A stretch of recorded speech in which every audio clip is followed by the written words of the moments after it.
Doctora Lorelei Lingard, profesora en Western University y líder reconocida en el estudio de la comunicación clínica y la competencia colectiva. Su investigación cualitativa es esencial para entender cómo el trabajo interprofesional y el lenguaje transforman la seguridad del paciente en los equipos de salud.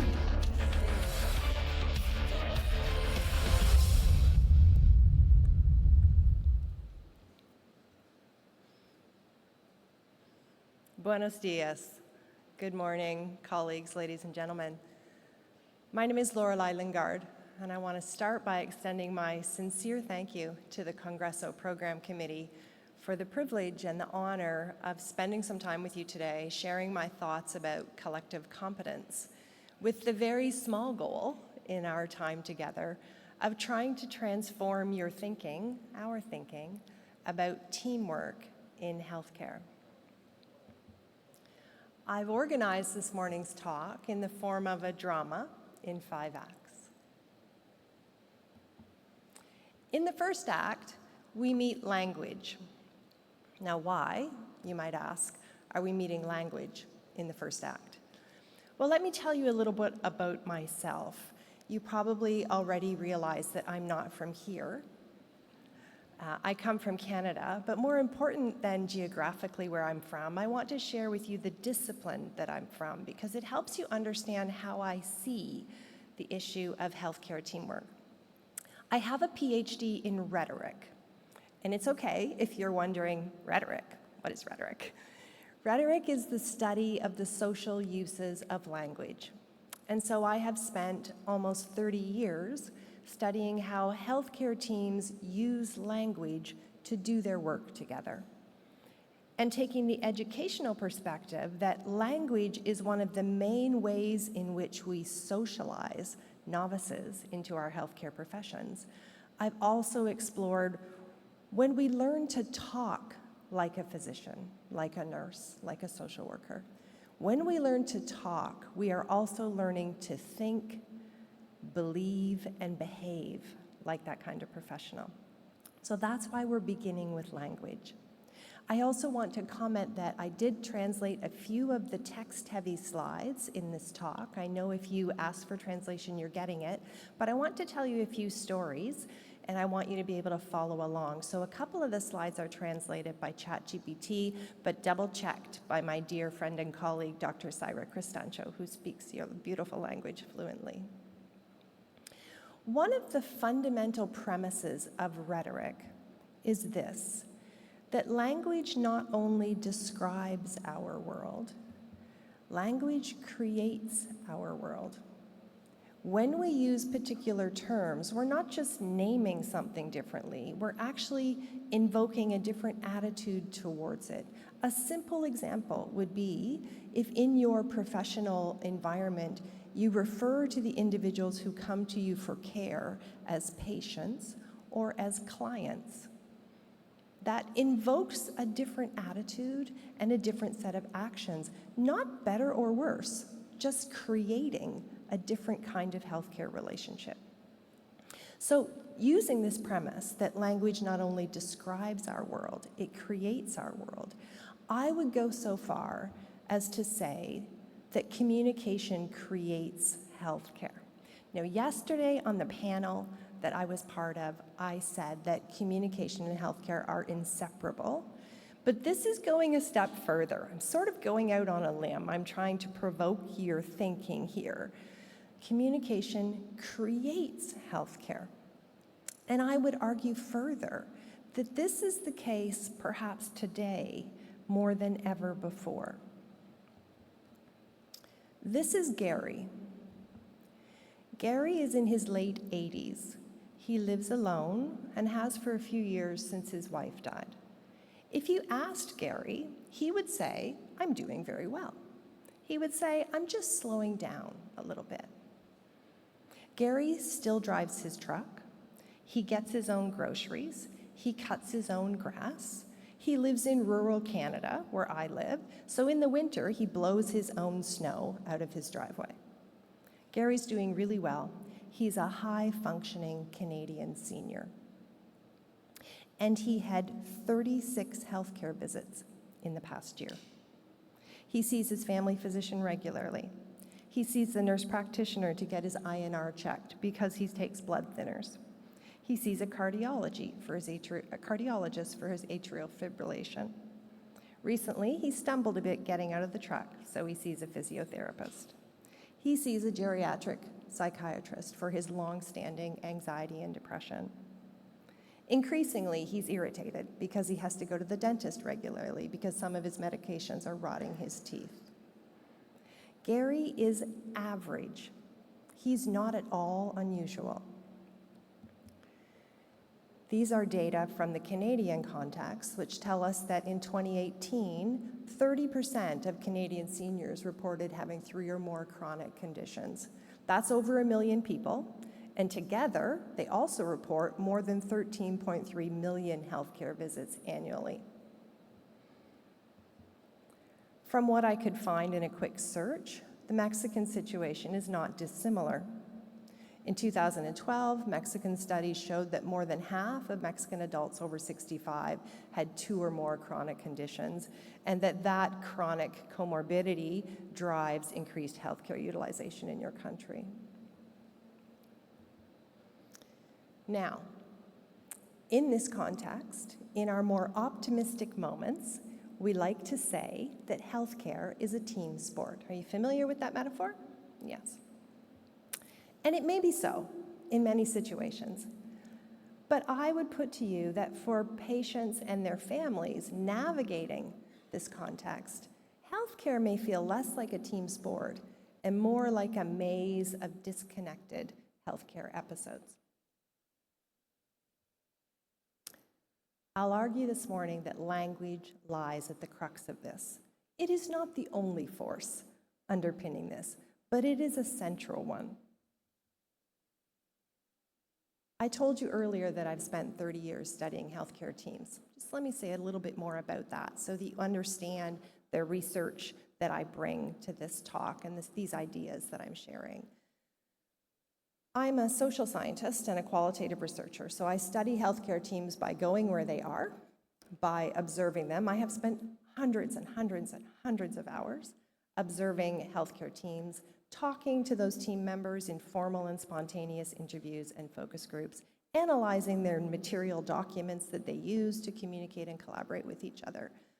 I am fairly agnostic about clinical setting. I don't really care what kind of clinical team I study. I'm following the theoretical questions. And so as a consequence, I've studied surgical teams in the operating room. I've studied primary care teams, internal medicine teaching teams, pediatric teams, critical care teams, congestive heart failure teams, palliative medicine teams, stroke teams in adult rehabilitation, and on and on and on. Which brings us to Act 2, which I've entitled Truths About Teams. Now, I can't see very well, but is there anyone out there who would identify as a social scientist? Okay, I think I'm safe. When there are social scientists like me in the audience, I have to be very careful because social scientists never use the word truth. And if they do use the word truth, they certainly never put a capital T in front of it. But I think we're safe. We're safe here today. There might be one lurking, and I will see you at the question period, perhaps. So I want to share with you some truths about teams. These are things that over and over and over again seem to hold true across all of my research studies. And I'm going to be looking to see whether you're nodding your head or not. So the first truth about teams is this, that competent individuals can come together and form an incompetent team. Does that sound familiar to anyone? Yes, lots of resonance there.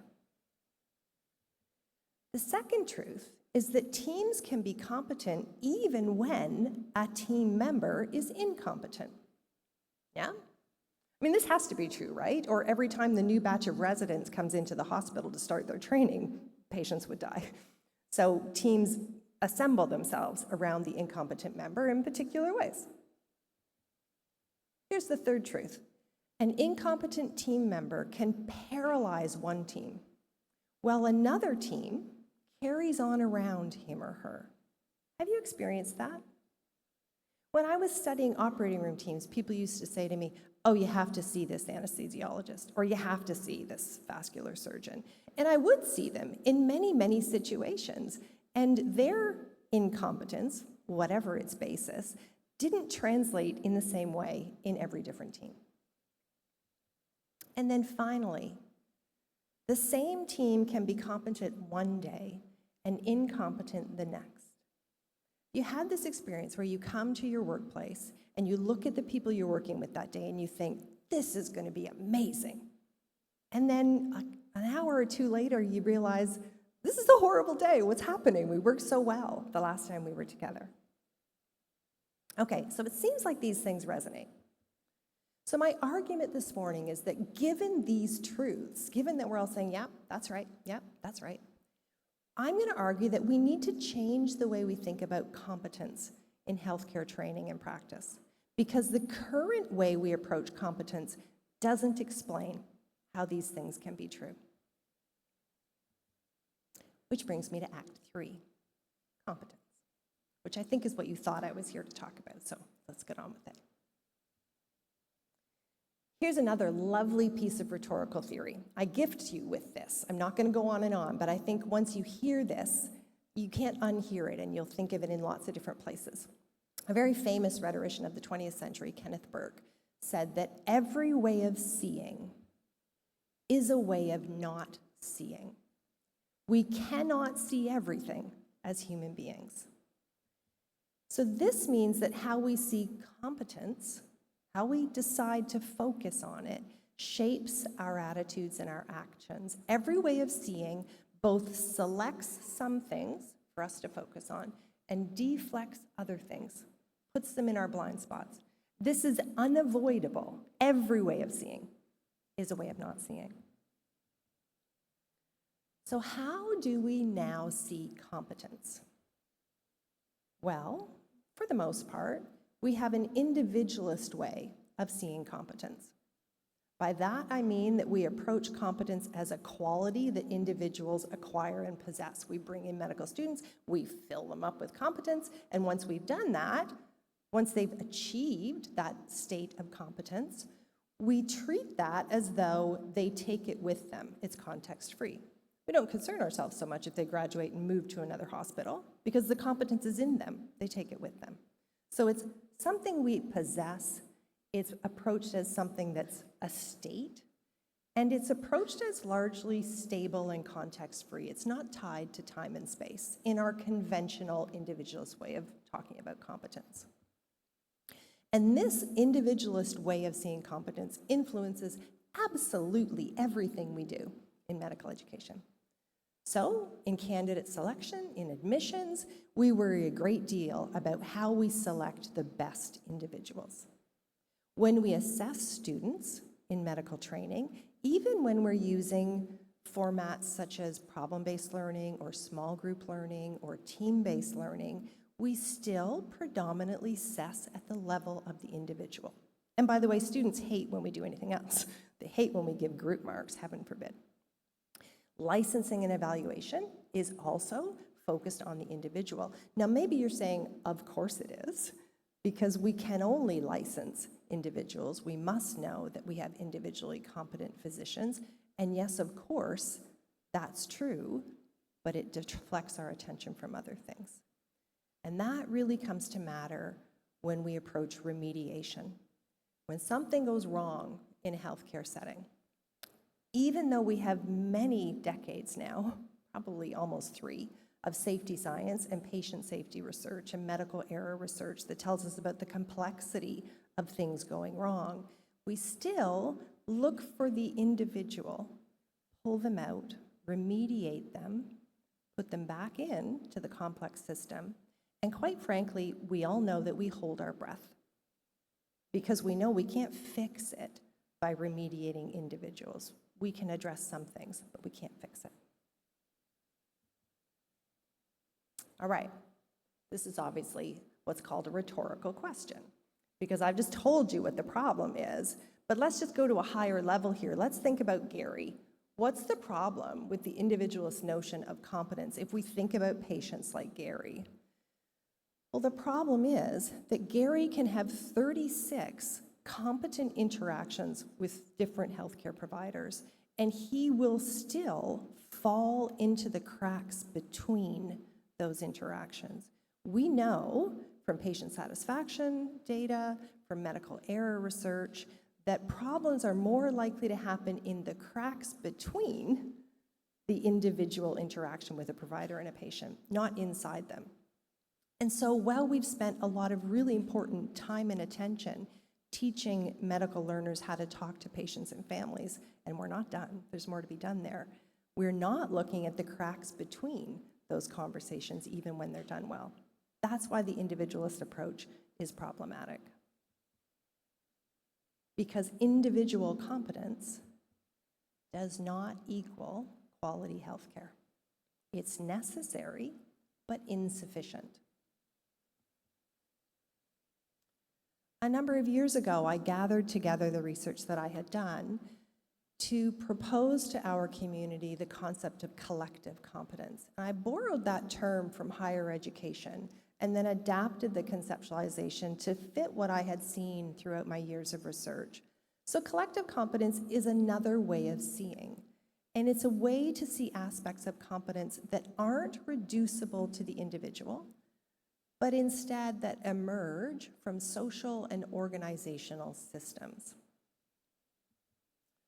The key premises of this way of seeing is that competence is a constantly evolving set of multiple interconnected behaviors, and that it is achieved through participation and very intimately tied to context, to time and space.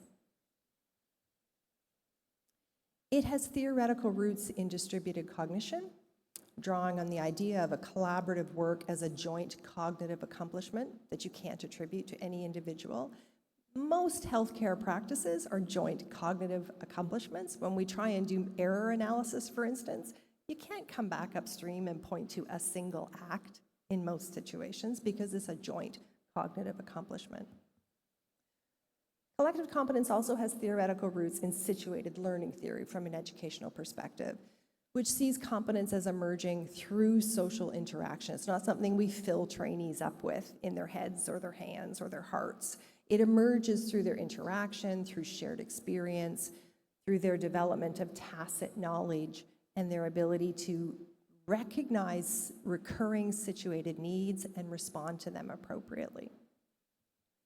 And then finally, collective competence also has its roots in complex adaptive systems theory, which we heard a little bit about on the first keynote in the evening of the conference.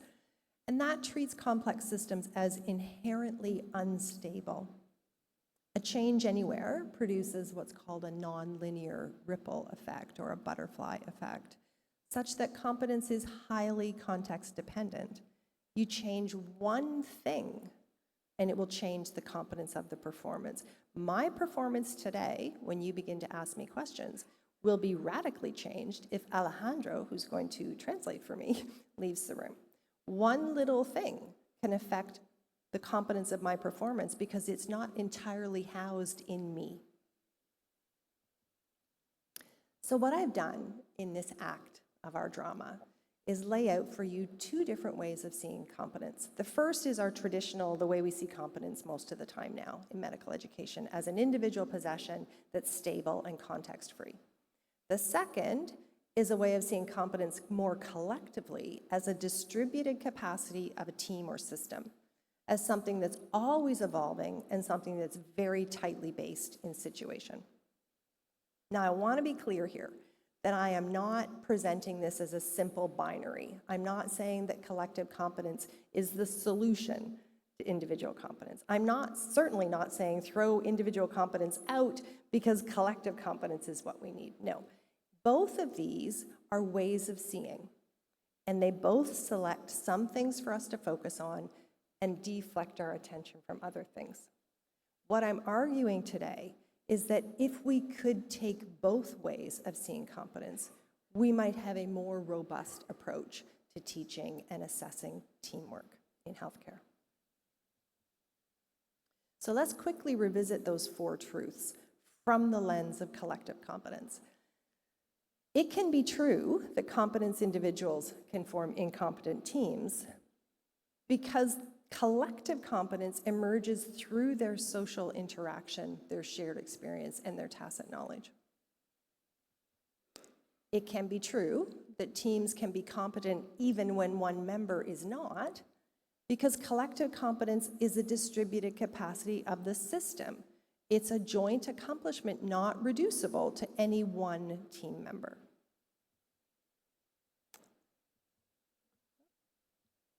It can be true that an incompetent team member paralyzes one team, but not another, because how the system responds to the individual is the key, not the individual themselves. And finally, one team can be competent one day and be together again the next and not be competent, because collective competence is evolving, it's unstable, it's tied to context, and all of its varying resources and limitation. Show of hands if your hospital system has introduced an electronic health record at some time during your career. Yes, a number of you. So the day before that was introduced, your team might have been competent. I guarantee you the day it was introduced, you were not as competent. That would be an example of varying resources and limitations in the system. Okay, so now we turn to Act 4, which I've called Myths About Teams. Do we have theater goers in the audience, people who like to go and see a play? Yes? Yes? Okay. So if you're a theater goer, you know that the intermission tends to come before Act 4. And that's because Act 4 is where the playwright makes you uncomfortable. And if she made you uncomfortable before intermission, you might not come back. So we're not having an intermission, but we are going to have an uncomfortable Act 4. So bear with me. Myths about teams.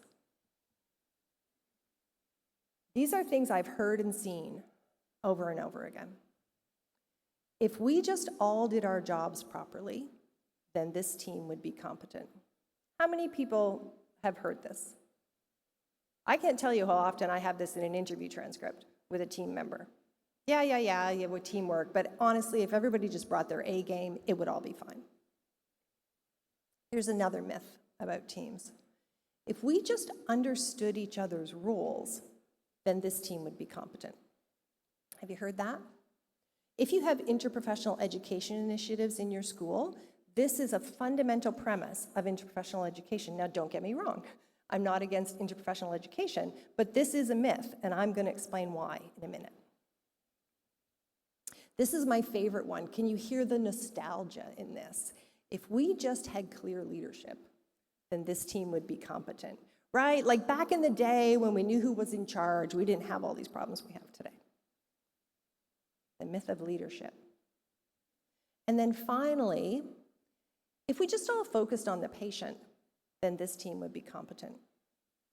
This is the moment when people in the audience stop smiling and nodding, because patient-centeredness is such a profoundly held value these days in healthcare and medical education, as it well should be, but this is still a myth that patient-centeredness will make the team collectively competent. So what have I done here? I've held up 4 values: excellence, if we just all did our job, role clarity, leadership, and patient-centeredness. And I've said these are myths. What am I doing? Who invited me? Why am I calling these myths? Well, first, what are myths? Myths tend to be simplified lessons related to very complex issues in a culture where they kind of have a moral overtone. You want people to understand how to respond to a very complex but really important issue in the culture, and so you develop a myth about it. Now, let me tell you a story about teamwork to help me explain why I'm saying these are myths.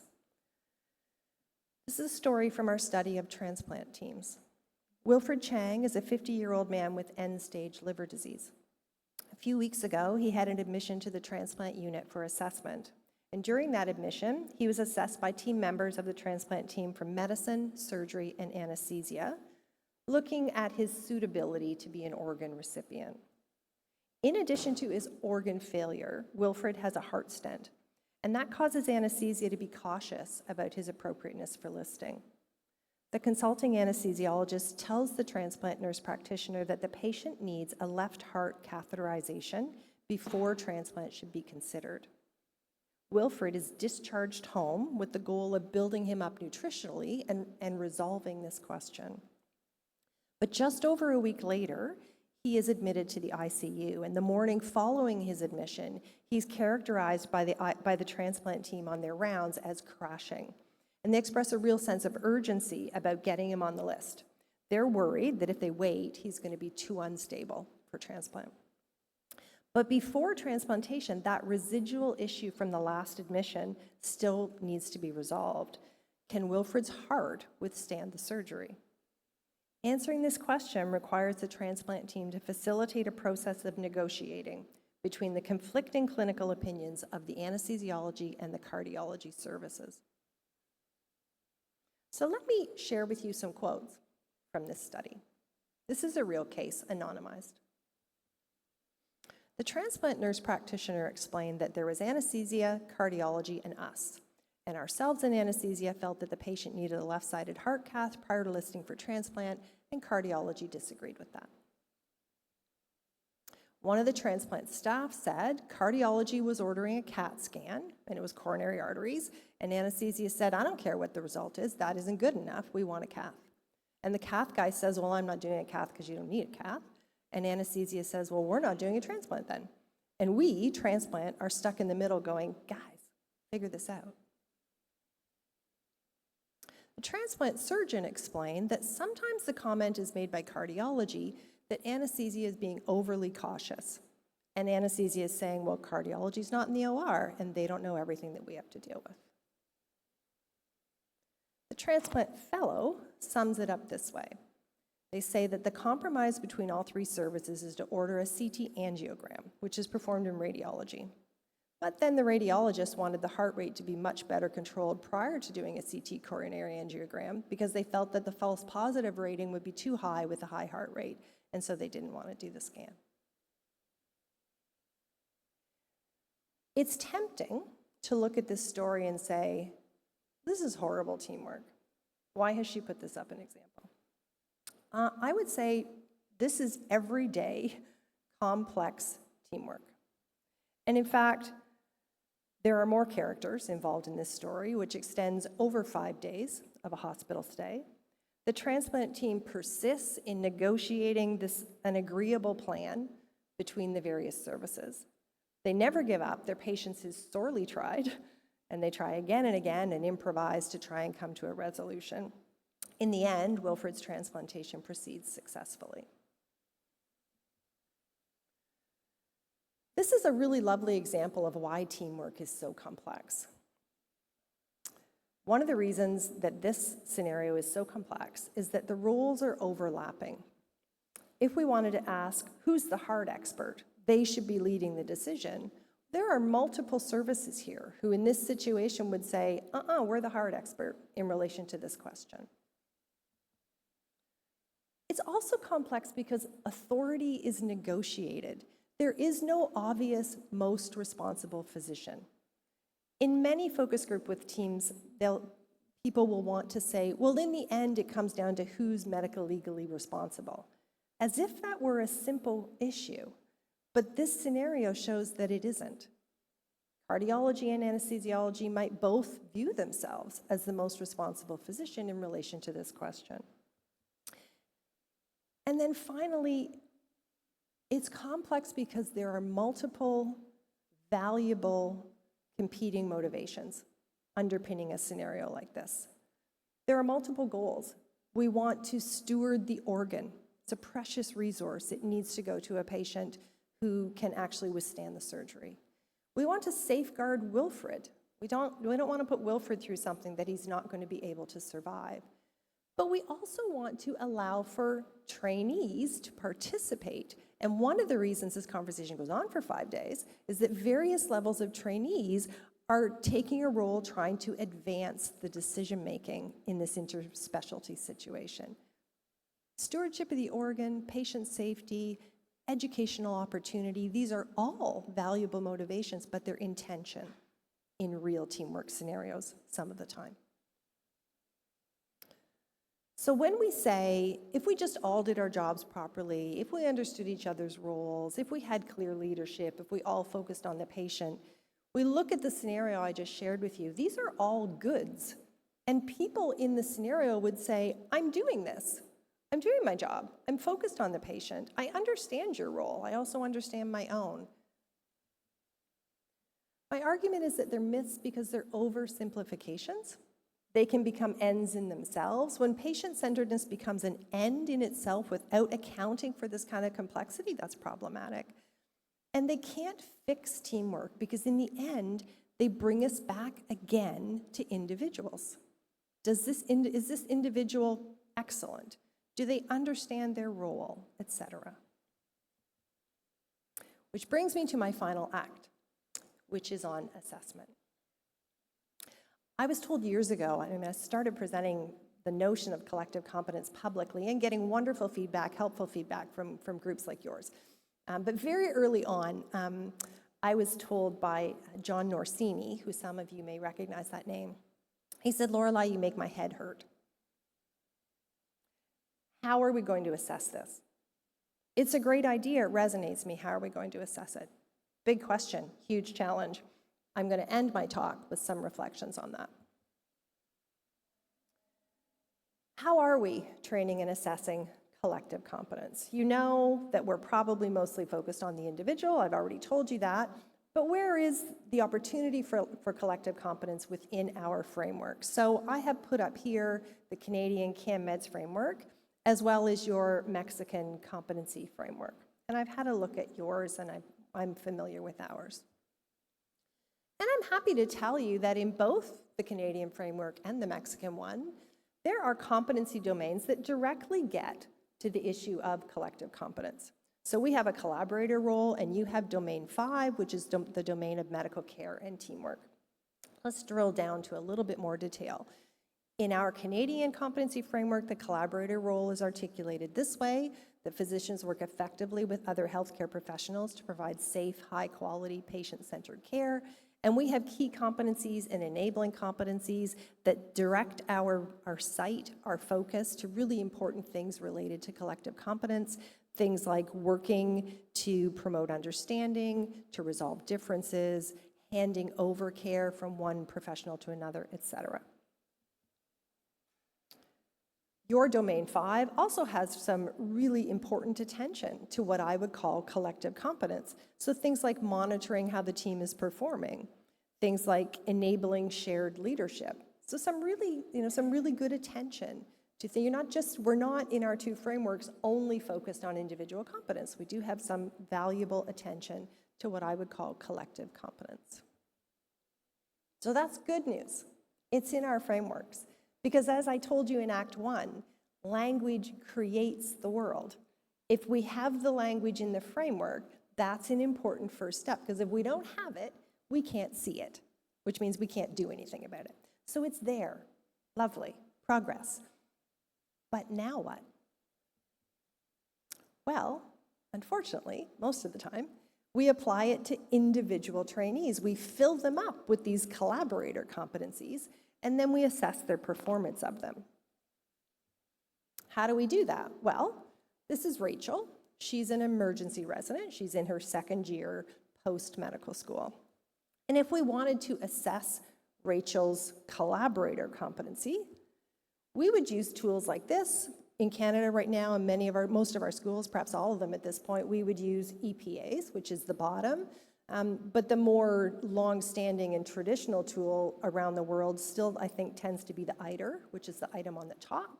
And we would sort of check off, where is Rachel in relation to these competencies, including things related to collaboration, or what I would call collective competence.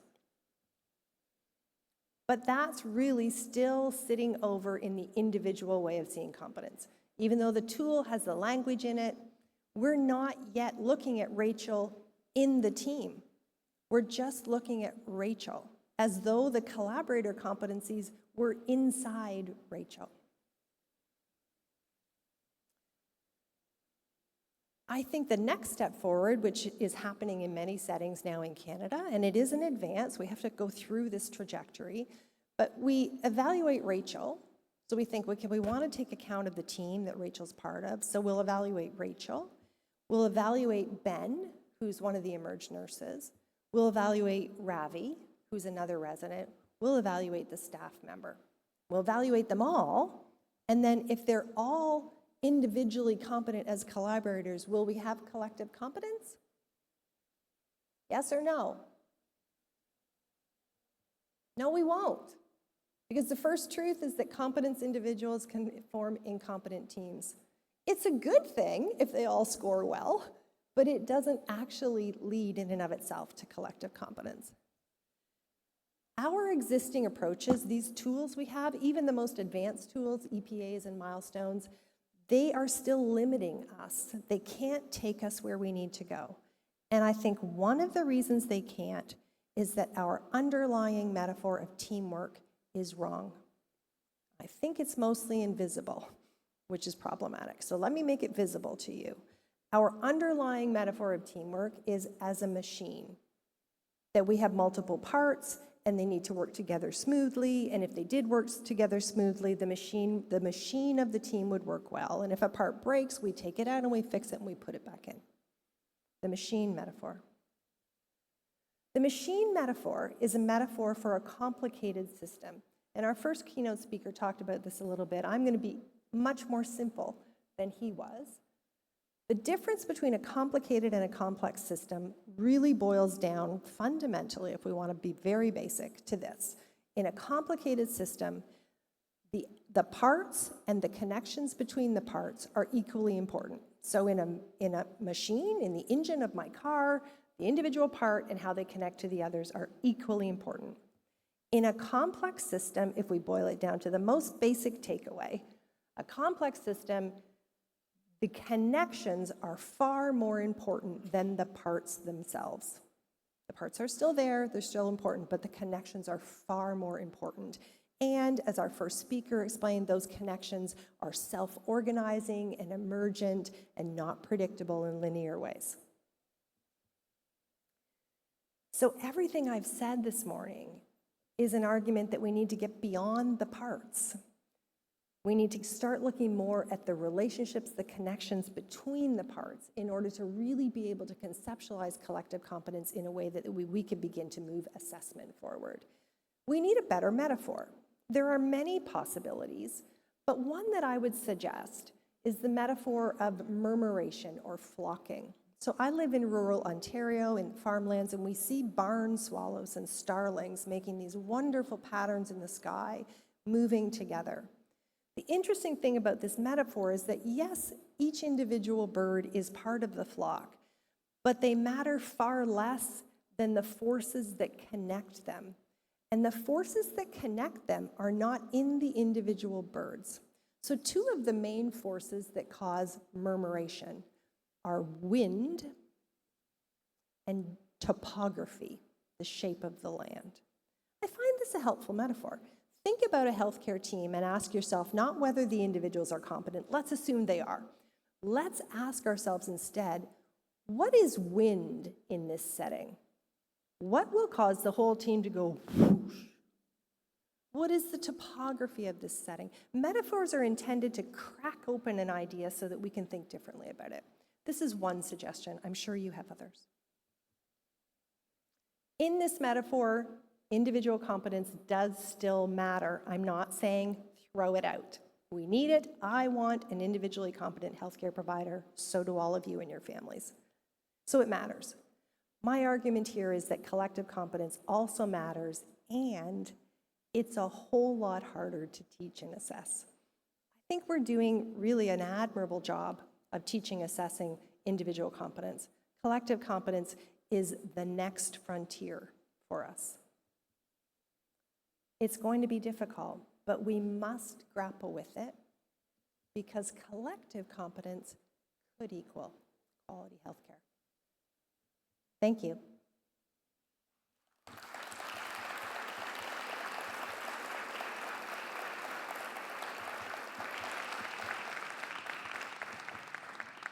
Moving forward to the end.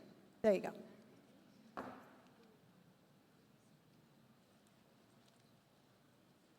Sure. We have 5 minutes for questions.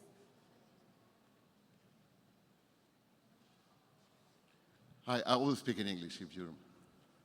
Thank you. Yeah, same as Hardy, my head is hurting me also. Thank you. I enjoy your. You're welcome. Your lecture. I really enjoyed it. When we were working, I'm Jorge Valdez from Monterrey Tech, and when we were working in a model of patient-centeredness, patient perspective centeredness, we discussed a lot on the team skills, how the team acquires skills and all that. And somebody bring into the conversation, and I will ask you that, should the patient be part of that team, the one that you are describing over there? It's a great question. And my answer is yes. And we also have to think about context. So we have to think about safety and vulnerability of patients and families. But I think as a kind of a number one principle, the definition of the team should include the patient. For the first half of my career, I studied teams that really didn't include patients, operating room teams, patients there, but they're anesthetized. And then the last decade of my career, I've really tried to include patients and families in the understanding and conceptual study of teams because they do contribute. They are a piece of the collective competence. But I think that as we teach it, and if we're doing standardized scenarios and that kind of thing, we really need to think and teach about the vulnerability of the patient and the family because they don't come to the collective with the same level of understanding, of power. One of my colleagues yesterday in the panel made the lovely point that patients come to us at points of vulnerability, and that needs to be accounted for when we engage them in the collective. Thank you.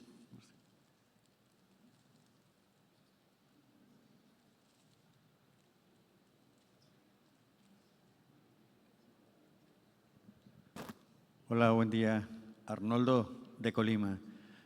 Gracias, interesante el abordaje, pero ciertamente es mucho más complejo de lo que nos presenta, porque hablar de competencias en el individuo implica muchas competencias del mismo individuo. Y ahora hacer equipos competentes, pues también requiere personas con competencias muy específicas y sobre todo en escenarios reales. Pensaba en el caso que nos ponía el equipo de trasplante. ¿Qué decisiones toman cuando hay resultados de investigaciones? ¿Qué valor le dan a esas investigaciones? Y luego, los administradores, ¿qué prioridad le van a dar al uso de los recursos? ¿Y cómo van a sumar con las capacidades muy técnicas del equipo de trasplante? Porque ellos están preparados, ellos están listos, pero alguien va a decidir si usan o no usan los recursos. Y alguien les va a decir, es que eso no es lo mejor que puedes hacer, hay otras técnicas. Entonces quiere decir que son equipos que se mueven más complejo en un escenario real, en un hospital. Y entonces, ¿cómo tendría que ir madurando? Entonces, desde esas competencias colectivas, sí, en un área, pero igual ya en un escenario complejo de un hospital con diferentes contextos, primer nivel, segundo nivel, tercer nivel. Entonces, seguramente sí se entiende ese enredo que hay, ¿no? Pero entonces, podríamos decir que esto, a final de cuentas, pues es una evolución, es una madurez que deberíamos tener cada uno de nosotros, es decir, ir preparándonos entonces en ese sentido, porque el perfil de cada uno de los profesionales de la salud pues requiere competencias, pues sí, técnicas disciplinares, pero competencias de investigación, competencias académicas, es decir, cómo voy a ayudar a formar al otro, y competencias administrativas para entender el manejo, el uso de los recursos. Entonces, podríamos decir que ese tiene que ser un camino de madurez, de evolucionar de la persona, a final de cuentas. Gracias. Thank you for your comment. I agree with you. It is more complex and messy than my 35 minutes would depict. In part because I'm trying to simplify, to direct our way of seeing in a certain way. So I agree with you. One thing I didn't talk about at all, which you've alluded to in your question is the socio-technical and material aspects of teamwork. So teamwork is not just the people. It's the social, the material resources, the money, the schedule, the way the team is scheduled, the way educational rotations work, all of that stuff influences teamwork, how it's learned and how it's performed. So there's a whole other body of work related to that. I have a particular way of seeing. I see language. There's a whole lot of other things that are very, very important that are over here. So I have focused us particularly on communication and collaborative practices centered around that. But this is a multifactorial challenge. And so as we train learners, we need to think about the training trajectory. When do they need certain pieces of this complexity? And when do they need it simplified? So it's a bigger picture, absolutely. Hello, good morning. Morning. Thank you very much for your excellent talk. And I would like to comment about the teamwork is involved always the human aspect. And perhaps the future of each team is disappear because if there is a human environment involved, eager, ambitious, and political issues, and all these factors will contribute to fracture the inner core of this team. What do you think, and how do you control these human aspects? So thank you for your question. You can't control those human aspects. Those are part of the features that in the model of collective competence are part of why competence is evolving and tied to time and space and resources and limitations. So as long as we think we need to control that so we can be collectively competent, I think we'll be going down the wrong road. I think we need to give learners an ability to assess situations, to know what are the aspects of the context that will influence their ability to contribute positively to a collectively competent team. You know these trainees. Some people do have a higher level of this ability when they enter the clinical ward. You know they're the ones who fit right in. They don't make bumps in the road. They understand the humor. The nurses like them right away because they understand. So we need to make sure that the students who don't come in with that we have an ability to teach them about that, not just as an individual skill, but because it's necessary to read the setting and know how they can contribute given the realities of that setting, which will include human ego and authority and power, etc. I'm told that we need to stop, but I'll be here, so please come and ask me your questions after. Thank you.